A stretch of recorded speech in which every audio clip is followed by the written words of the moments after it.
सल्लल्लाहु अलैका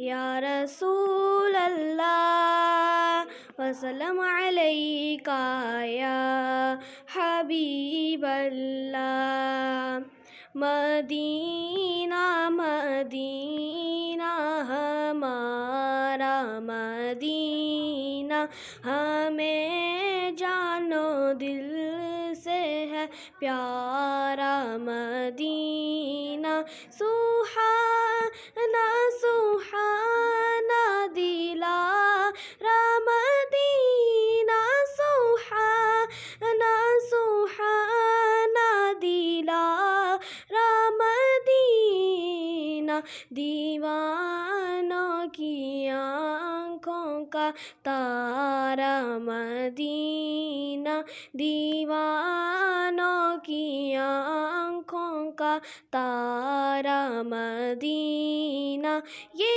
हर आशिक़े मुस्तफ़ा कह रहा है ये हर आशिक़े मुस्तफ़ा कह रहा है हमें तो है जन्नत से प्यारा मदीना हमें तो है जन्नत से प्यारा मदीना खुदा अगर क़यामत में फरमाए मांगो खुदा अगर क़यामत में फरमाए मांगो लगाएंगे दीवाने नारा मदीना लगाएंगे दीवाने नारा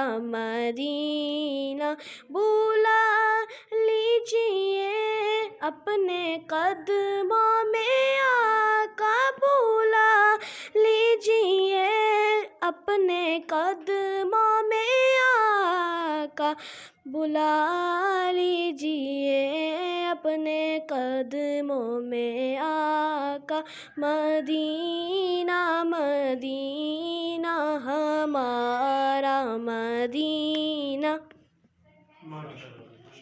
नाम आपका नाम भाईजान? राइसलीम रज़ा। तालीम? BA graduation. स्कूल का नाम? पाक नेशनल स्कूल सिस्टम। ये कहाँ पे वाक़ है? Labour colony defence road Lahore.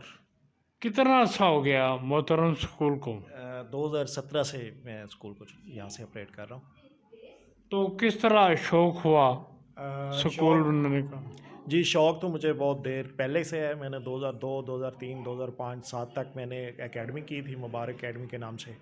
तो उसके बाद थोड़ा सा गैप आ गया था, लेकिन मैं इसको किसी न किसी तरह से कंटिन्यू रखा है मैंने। तो उसके बाद बाकायदा तौर पे रजिस्ट्रेशन करवा के मैंने 2017 से स्कूल को ऑपरेट किया है और मिडिल स्कूल मेरा रजिस्टर्ड है यहाँ पे। और ये इंशाल्लाह मैं फ़िलाई तौर पे यहाँ पे काम कर रहा हूँ और बिल्कुल मिनिमम जो 1000, 1200, 1500 रुपये फ़ीस में जो लोगों को सहूलत में दे रहा हूँ। और ये सिलसिला हमारा माशाल्लाह बहुत अच्छा चल रहा है और लोग मुझे इसलिए बहुत सलाहते भी हैं। बच्चों के वालिदैन को शऊर है, अवेयरनेस है यहाँ पे? बच्चों के वालिदैन को उसमें 30% लोगों को शऊर ठीक है। 70% लोग सिर्फ दाखिले तक महदूद होते हैं। दाखिला कराने के बाद वो इतना ज़्यादा बच्चे के बैकअप नहीं लेते और हम खुद उनको फिर फोर्स करते हैं। उसके लिए मैंने ज़ाती तौर पे अपने पर्सनल इस तरह के सॉफ्टवेयर डेवलप करवाए हैं, पैसे लगाए हैं। अब उनको मैसेजेस भी जाते हैं, हम उनको याद दहानियाँ भी करवाते रहते हैं, उनको बताते भी रहते हैं कि आपके बच्चे का ये स्केल है, ये स्टेज है। हम बिल्कुल वो फैंसी किस्म के नंबर नहीं देते और फैंसी किस्म के अवार्ड्स और ट्रॉफियाँ नहीं देते।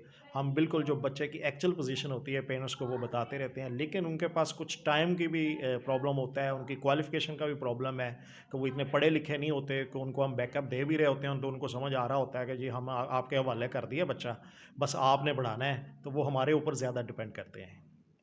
इलाके के मसाइल। इलाके के मसाइल बहुत ज़्यादा हैं जी। हमारे labour colony defence road Lahore है, इसकी बाउंड्री वाल नहीं है, जिसकी वजह से हम बिल्कुल अनएक्सेप्टेड कंडीशन में रहते हैं। और उसके अलावा हमारा रोड क्रॉसिंग का बहुत प्रॉब्लम है। हमारे सामने इतना बड़ा स्कूल है, वर्कर वेलफेयर स्कूल है, जिसका डीसीओ साहब ने भी ऑर्डर दे चुके हैं कि उसको क्रॉस कराने की जो ज़िम्मेदारी है वो वर्कर वेलफेयर स्कूल की या किसी भी स्कूल की अदारे की है कि वो अपनी सड़क लाजमी क्रॉस करवाए। तो उस पे भी हमारे रोड एक्सीडेंट की एवरेज बहुत ज़्यादा है। तो इसके अलावा हमारी कॉलोनी में गैस नहीं है, इसके अलावा हमारे सीवरेज का निज़ाम मैक्सिमम ख़राब रहता है। ये सूरत हाल हमारी रहती है यहाँ पे। तो मेरे मतलब ये जो लॉकडाउन हुआ था सबका, क्या नुकसानात हुए हैं ख़ासकर आप जैसे प्राइवेट स्कूलों को? जी, बिल्कुल उसमें जो रजिस्टर्ड स्कूल थे और जिनके बाकायदा बोर्ड्स लगे हुए थे, उनके स्कूल बिल्कुल बंद हो गए थे। जिनके बोर्ड नहीं लगे हुए थे, अनरजिस्टर्ड स्कूल थे, उन्होंने तो रन भी रखे हैं। तो उसमें हमें 8-9 माह में कम से कम मुझे तो कन्फर्म है ज़ाती तौर पे कि मुझे तकरीबन 6 से 8 लाख रुपए का नुकसान हुआ है। तो साफ ज़ाहिर है दूसरे लोगों को भी हुआ होगा, काफ़ी सारे स्कूल बंद हो गए हैं। मेरा स्कूल बंद होने की वजह से इसलिए बच गया था कि मैंने वो कोई अपनी कोई चीज़ बेच के तो मैंने इसमें रेंट पे करता रहा हूँ, तो फिर उसके सिलसिला मेरा चलता रहा, वरना तो ये हालात नहीं थे कि स्कूल आगे चल सके। तो सिलेबस कौन सा है आपका? सिलेबस मेरा जो पिछले मेरा चल रहा था वो गौहर का था, और जो प्री स्कूल है उसमें दारुल मदीना दावत इस्लामी का स्कूल चला रहा हूँ। अब सारे का सारा हमारा जो दावत इस्लामी का है वो कंसेप्ट सीरीज़ आ रही है जो नेशनल सिंगल करिकुलम के मुताबिक है, और उसके बाद जो 1 से लेकर मिडल है वो मेरा टोटली गवर्नमेंट है, वो उसको मैंने इस साल से गवर्नमेंट अप्लाई किया है। बच्चों के वालिदैन को कोई पैगाम दें अपने स्कूल की तरफ से? बच्चों को बच्चे के पेरेंट्स हैं जो ख़ासतौर पे लेबर कॉलोनी से बिलोंग करते हैं। अल्हम्दुलिल्लाह इस वक्त मैं अपने स्कूल को अपने ज़ाती शौक़ की वजह से बिल्कुल एक स्टैंडर्ड लेवल पे ले आया हूँ। अल्हम्दुलिल्लाह मेरी जो 1 क्लास से अबव क्लासेस को जो टीचर्स पढ़ा रही हैं सब के सब ग्रेजुएशन और मास्टर हैं। वो भी कॉलोनी से ही रहने वाली हैं, उनको भी समझाया कि हमें इधर कफ़ायत शारी से ही काम चलता है, कफ़ायत शारी से ही हमें फ़ीस मिलती है। तो वो बिल्कुल मेहनत करके बिल्कुल एक स्टैंडर्ड के मुताबिक जो बाहर के दूसरे स्कूलों से भी हम बराबर की तालीम दे सकते हैं। हमारा वीकली सिस्टम टेस्ट सिस्टम है, हमारा मंथली टेस्ट सिस्टम है, हमारी ऑब्ज़र्वेशन बहुत ज़बरदस्त है। हम इंशाल्लाह अच्छे स्कूलों की तरह अपना काम करने की कोशिश कर रहे हैं और मेहनत कर रहे हैं, और जो वालिदैन हमारे ऊपर डिपेंड करते हैं उनके आप रिज़ल्ट भी चेक कर सकते हैं। और ख़ास तौर पे जो हमारा प्री स्कूल का दावत इस्लामी का जो सिलेबस है वो इतना ज़बरदस्त बना हुआ है कि उसको हम जब लिया था तो उस पे मुझे काफ़ी एफ़र्ट करके मुझे मंजूरी मिली थी। वो हर बंदे को सिलेबस भी नहीं दे देते, तो उस पे मेरा बच्चों की बेस है ना, जो ख़ास तौर पे प्री नर्सरी, नर्सरी और प्रेप की जो मेरी बेस बन रही है वो बहुत ज़बरदस्त बन रही है, मुझे भी महसूस होता है। और उसके बाद जो गवर्नमेंट के रूल्स हैं हम उसको फॉलो करते हैं। स्कूल अल्हम्दुलिल्लाह रजिस्टर्ड है, उसके सारे मामलात हम अपने तरीके से तय पाते हैं। वैसे गवर्नमेंट तावन करती है आपसे, चेक एंड बैलेंस है उनका? जी, गवर्नमेंट का पहले तो बिल्कुल हमारे साथ कोई मैं सोचता रहता था कि अक्सर के क्यों नहीं हमारे पास आते एईओ साहब या डीओ साहब या कोई लोग क्यों नहीं आते। तो बिल्कुल पहले तो किसी किस्म का कोई कोऑर्डिनेशन नहीं था। अब एईओ साहब ने मुझे मेरे ग्रुप में अपने में व्हाट्सएप में मुझे ऐड किया हुआ है, तो उन्होंने हमें हुक्म दिया था कि आप इसको इसकी रजिस्ट्रेशन रिन्यू करवाएँ। तो रजिस्ट्रेशन रिन्यू करवाने के लिए हमें बिल्डिंग सर्टिफिकेट और हाइजीनिक सर्टिफिकेट की ज़रूरत थी, वो मैंने हासिल कर लिए हैं। उसके बाद सिस्टम से मेरा डाटा ही डिसअपीयर हो गया है। मैंने 2020 से उसका डाटा मैं चेक कर रहा था, जब से ऑनलाइन सिस्टम चल रहा था। तो जो एजुकेशन की हार्वर्ड एजुकेशन डिपार्टमेंट की जो वेबसाइट है पी पैरस उस पे इस वक्त मेरे स्कूल का डाटा नहीं आ रहा। जिसका उनके फोकल पर्सन है मलिक मोहम्मद सैन साहब। उनको बाकायदा मैंने एप्लीकेशन आपको दिखा सकता हूँ कि उनको मैंने एप्लीकेशन लिख के व्हाट्सअप की हुई है और उन्होंने मुझे कहा था कि आप एप्लीकेशन लिख के मुझे सेंड करें। तो उन्होंने भी मुझसे दोबारा, मैंने 10 दफ़ा उनको कॉल कर चुका हूँ, वो वापस रिस्पॉन्स नहीं दे रहे। एईओ साहब को मैंने बताया तो उन्होंने कहा जी आप फोकल पर्सन से बात करें, वो आपका डाटा दोबारा उस पर ऑन कर देंगे तो आप उसको रिन्यूअल में जा सकते हैं।